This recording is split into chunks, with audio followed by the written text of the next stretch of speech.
שלום, רוצים לדעת איזה רכיבים עיקריים יש לכם במחשב? ובכן, זה מאוד פשוט. בשולחן העבודה יש אייקון שנקרא המחשב שלי. עומדים עם העכבר על האייקון שנקרא המחשב שלי, מבצעים קליק ימני. ברגע שעשינו קליק ימני, נפתח לנו חלון אפשרויות, בוחרים את האפשרות מאפיינים ולוחצים קליק שמאלי. ברגע שלחצנו קליק שמאלי, נפתח לנו חלון שנקרא מאפייני מערכת. כאן אנחנו רואים לפי הסדר הבא. למעלה רשום מהי מערכת ההפעלה של המחשב. במקרה הזה, מערכת XP.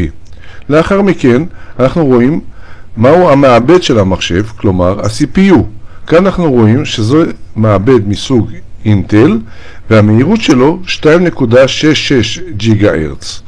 כמו כן, אנחנו רואים מהו הזיכרון הפנימי, הרם, במקרה זה 496 מגה-בייט, שזה למעשה 512 מגה-בייט, שזה חצי ג'יגה. אם אנחנו רוצים לדעת מהו ה-hard disk, כלומר הכונן הקשיח, שוב אנחנו עומדים על המחשב שלי, קליק ימני, ולאחר מכן קליק שמאלי על פתח.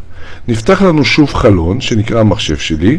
אנחנו רואים שכתוב לנו כאן כונני דיסקים קשיחים. במקרה הזה יש לנו כונן אחד שנקרא דיסק מקומי C.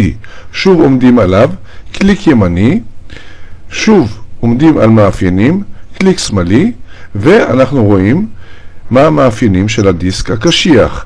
אנחנו רואים שסך הכל יש לו כ-75 ג'יגה-בייט, כאשר מתוכם, זה החלק הכחול, כ-58 ג'יגה-בייט דפוסים, וכ-17 ג'יגה-בייט עדיין פנויים. זה המאפיינים של המחשב שכרגע נמצא לפניכם. עד כאן הטיפ השבועי. נשתמע בשבוע הבא ונשמע על עוד טיפים. יום קסום לכולכם. תודה.